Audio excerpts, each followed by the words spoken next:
This man was really unlucky. He spent all his savings to buy a house, only to find out after moving in that there was a female ghost living in it, who tormented him terribly. One day, he happened to catch a glimpse of the female ghost's true appearance and found her extremely beautiful. From then on, the man's attitude changed dramatically. As the saying goes, if you're brave enough, even a female ghost will take maternity leave. It turned out that the man had grown up scavenging with his father, leading a wandering life. When his father died of illness, they still didn't have a home of their own. So his father's last wish was for him to have a house of his own. To fulfill this wish, the man scavenged all the way from Jeju Island to Seoul City, and finally saved enough money to buy this house in a remote suburb.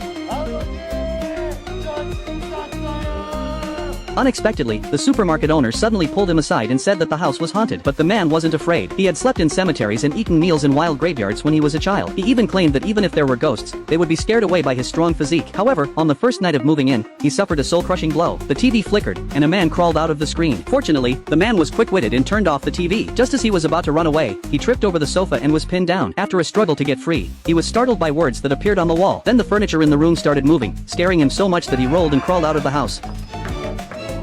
He ran and cried, sprinting 300 kilometers down the mountain all the way to the police station.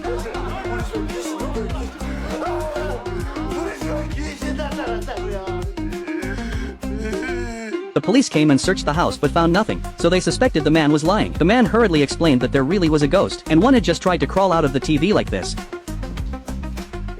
But when the police turned on the TV, nothing happened. In the end, the man was warned by the police and had to run back to the construction site to sleep for the night. The next day, he had a brainstorm and brought a truckload of his co-workers to have a party, hoping they would stay with him. But although his co-workers agreed verbally, they were all called home by their wives at midnight. The man wanted to go home with a colleague for the night but was rejected by him. With no other choice, he trembled as he returned to the house. He carefully took off his socks and threw them into the air. Nothing happened, and it was so quiet that he could hear his own heartbeat. He took a long breath, thinking that maybe the female ghost had left. But before he could be happy for a few seconds, he sensed something was wrong, as if someone was blowing on his neck. He pretended to be calm and slowly moved towards the wall, praying as he turned around. The good news was that there was nothing in front of him, but the bad news was that a strong smell of fermented herring cans hit his nose.